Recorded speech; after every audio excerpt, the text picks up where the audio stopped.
Tofu Ramen ersetzt heute Abend beim Champions League-Spiel das Chicken Curry, da ein vegetarischer Freund in der Halbzeitpause dazukommt.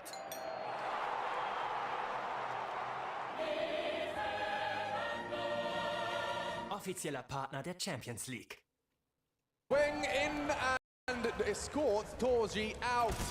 Dexter dead as well. Heroic lining up for a fifth. It's Frozen that's able to voice concerns for a moment. But an uncomfortable retake here. Do you even go for it? Nah, they're out of there. I got a question, like, what's the positioning from Torji there? What's he doing? He's the only one on the side. He just got left. He didn't drop back in anything more passive. He knows he's susceptible to both bathrooms, and long. divider, and long, right? 3 different angles, essentially. And he's just standing in no man's land, giving up a kill on the site, right? Like, if he stayed alive, you could play the numbers at least. But you give up that death, you give up the site, you give up the AWP, you give up everything. It doesn't make any sense when you see those type of scenarios unfolding. Just question what's going through the head. Monkey with symbols. Yeah, it's hard, right? Like, I get it. I understand they need to take some risks sometimes, but you're so susceptible, especially a team like Heroic, who are always everywhere. They're an annoying team. They're very frustrating to play against because there seems to be a player everywhere punishing you.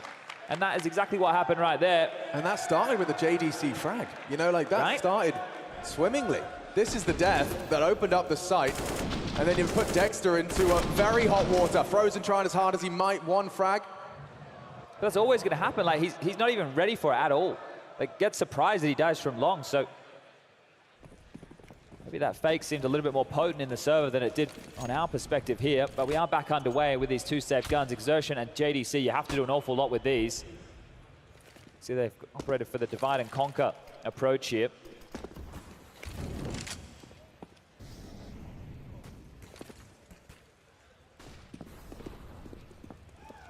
Diligent, as they should be. Don't want to be falling into any of these kind of USP stacks or forward positions. You just see the way they go about their waypoints, though, as well. They all do it in different fashions at different times, but you smoke off front bathroom, molly divider, you clear out connector. It's a pesky position against lighter buys. Now Shush has more freedom. He can apply some pressure towards sewer. It alleviates Yabi having to worry about that side of the map as well. The biggest gap here is long. Cadian is susceptible right now, definitely so. He's just thrown at lurk smoke front sight. And a miss of a shot, so Exertion with some space. Going into a boost on B. And JDC signals his position. They're going to try and punish him for that, and Shush good for it. Response, potentially. Frozen cut down, it's all down. Oh, and they know where the last player was. He showed himself about 15 seconds ago here, so... I don't think Cadian will have forgotten. Should have a good idea that this is either going to be the flank or just another save coming through. So quite a commanding scoreline right now for the Danes. 6-3 up on the T side. Their map choice overpass. So this is great. This is looking great guns to take us to Ancient as the third, but we're returning to blowout territory here. Series after series. A lot of these games, especially the ones that you and I have had the pleasure of casting, have been very one-sided affairs. Yeah, it's G2 Heroic game, a blowout. Yeah, but the contrast in the way in which the teams losing so dramatically and then can continue to come into the next map, and it's very volatile. I compare the Mao's vertigo to the one in front and attempting overpass. I mean, Heroic, they picked it. Seemed to have felt very good the first time they played it in the head-to-head. Yeah, and that's one of the factors, you're returning to a map that you've already played against an opponent. You worry about how they will have adjusted. It was an 8-7 half. Heroic with 70 rounds the last time they had this match. Yeah, and they broke into that late into the half. Yeah. Because it was 8-1 start from Mao's, right? And they're not anything close to that here. It's still possible to salvage the 8. We are just looking at another tactical timeout here.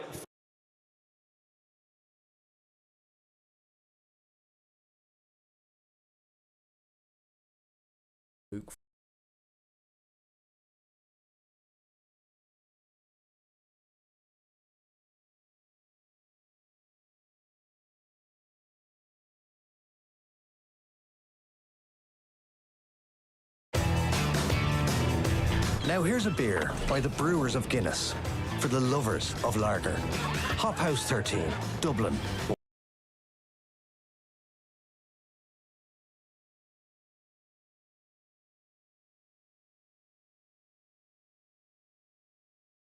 Jetzt in den neuen O2 Mobile-Tarifen. Der Grow-Vorteil, der dein Datenvolumen wachsen lässt. Nur bei O2.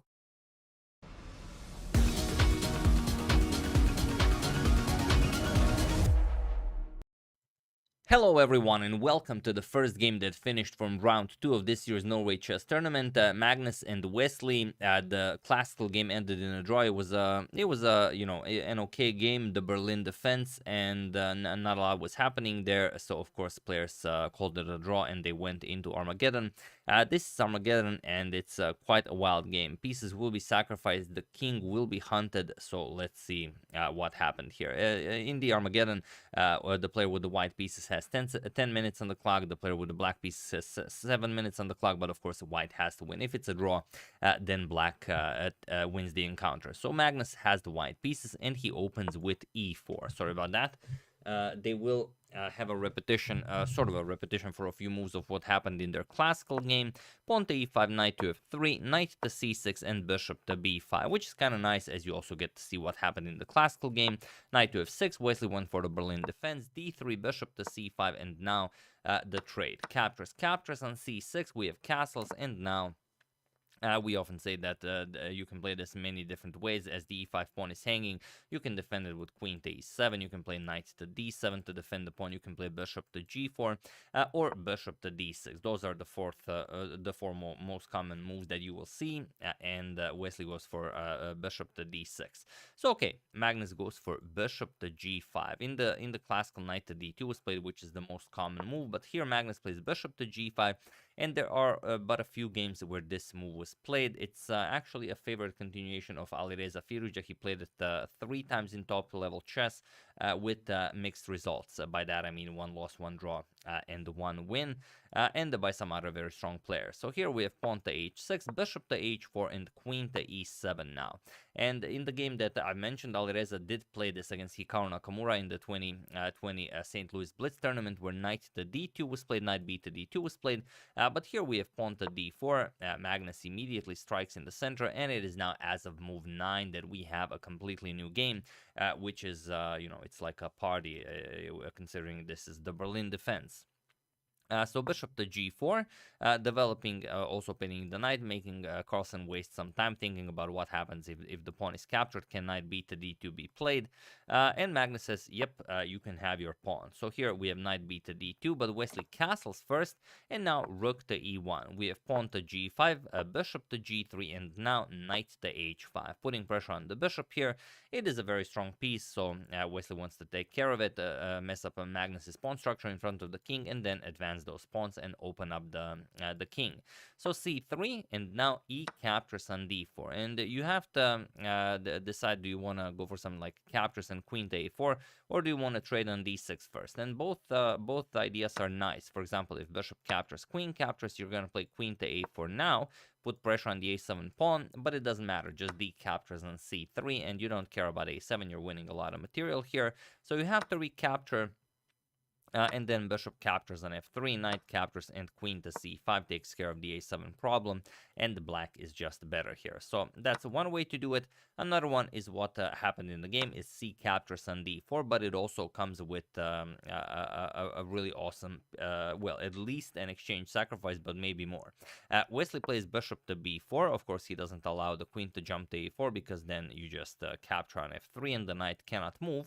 But interestingly, that's exactly what Magnus plays. Or rather, you should play something like, let's say, pawn to a3. Then you would have to decide what to do. Probably bishop captures on f3 first, g captures, and okay, you will have messed up your pawn structure, but Magnus goes for something even more wild. Queen to a4 right away. And now he says, all right, Wesley, are you game? And Wesley says, I am down with this. I have no problem in playing this. Bishop captures on f3. Knight captures on f3. It's definitely the best move. And now bishop captures on e1. But now Magnus does not recapture on e1. He plays queen captures on a7. And now the idea, of course, is you get the knight to e5, cover the d7 square, and deliver queen to a8 checkmate. So can Wesley defend this? Yes, he can, and he does it beautifully. He plays queen to b4.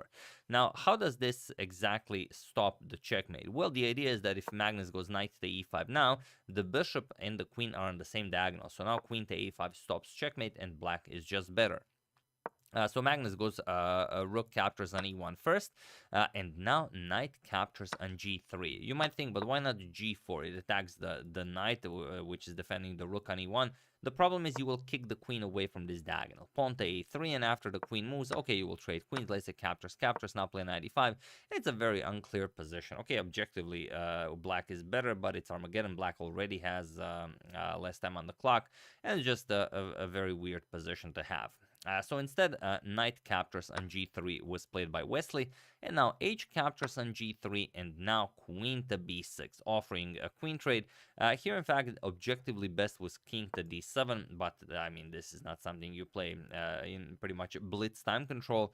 How do you play such a move? Then Magnus would of course go after the king, rook h to e8, d captures on c6, and now even king captures on c6. I don't know if you can imagine anyone playing this. Very, very hard to say. Rook to c1 check, king to d7, and now even rook to d1 check, king to e6, and after, let's say, knight to d4 check, you will find a safe haven with king to f6, and now the black king is perfectly fine. So you did some walking around, but doesn't matter. It's perfectly fine. Wesley went for queen to b6, and this does give Magnus some ideas. Queen to a8 with check, king to d7, and now queen to a4. Queen to a3 would have been a little bit better, as it prevents Wesley from offering some trades with queen to b5, but luckily for Magnus, Wesley doesn't play it. He plays pawn to f6. He really wants to take away this e5 square from the knight, and Magnus goes pawn to d5. Interestingly, pawn to e5 also works in the sense that after, let's say, rook h to e8, you have to play queen to c2, go after queen to f5, and now after king to c8, you will still play queen to f5, check, king to b8, and now get this very, very strong passed pawn. Let's say rook captures on e1, knight captures, and okay, black is up the exchange, but it is white who will be pushing for the win here. Instead, Magnus went for pawn to d5, and now we have king to c8, pawn to e5. The idea being, of course, that Magnus really wants to put his knight on e5 to control the d7 square. So king to b8, now you don't have to worry about queen to a8, and now just e captures on f6. Magnus creates a passed pawn here, c captures on d5, and pawn to f7. And now you have to be incredibly precise. Rook h to f8 is the move you want to play. Wesley, however, played queen to f6, and now Magnus just jumps in with knight to e5. And here, rook h to f8, but now the position is, well, the position is very weird, but there is one move that sort of ranks above all others that Magnus can play here. So feel free to pause the video and try to find this absolutely great move for white while I give you a couple of seconds.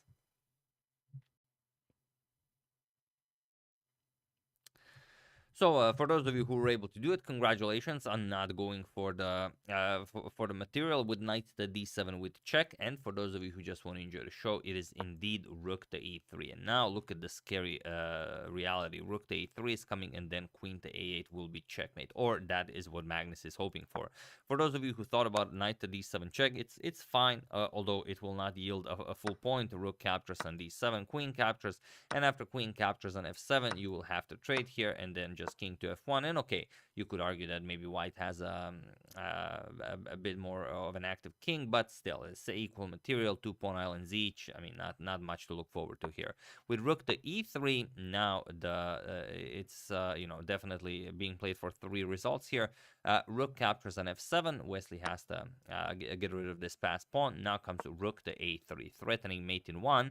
So pawn to c6, freeing up the c7 square for the black king, and now queen to a7 with check, king to c7, and now rook to b3. You might even play knight captures on f7 first, and then rook to b3, but Magnus decided against it. For example, rook to b8, then pawn to a4, and it's very hard that black will get out of this. Instead, he went rook to b3 right away. We have rook to b8. The reason why this the previous one could be a little bit better is because maybe queen captures on f2 is an option here. Like, objectively, white is winning, but still, for example, rook captures on f2, king captures on f2. You still have some work to do. Black does have 5 pawns. Your g pawn is doubled, so in blitz time control, you will not have all the time in the world to figure out a way on how to win this. So this was probably Wesley's best hope, but he wanted to hang on to everything. He played rook to b8, and now comes rook to f3. We can even throw this one in slow motion. There we have it, rook to f3, and there is no move here for Wesley. you have to capture the knight, or you could even play queen captures on f3. Probably even better, knight captures and then try to hold this with 2 rooks. But Wesley is not interested in playing silly positions. You know, if he lost, he lost. He doesn't want to mess around. Queen captures on e5, rook captures on f7 with check. Now comes king to d8 as the queen covers the rook on b8, but now it's merely a matter of a single check. Now rook to f8 check was played, and he was in this position on move 33 that Wesley so resigned to the game, as there is nothing more to be done here. Once you move the king, of course, the rook on b8 will be captured, and you are now down a full rook, of course, completely unplayable. Even after something like queen to e1 check, king to h2, there are no checks. The f2 pawn is covered by the queen, so, I mean, they don't really care about that, but you are getting checkmated fairly soon, you know, so it doesn't really matter. So, after rook to f8, Magnus grabs his first point in the tournament. He did lose the first game in classical, so now even though he got a draw in classical time format, he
you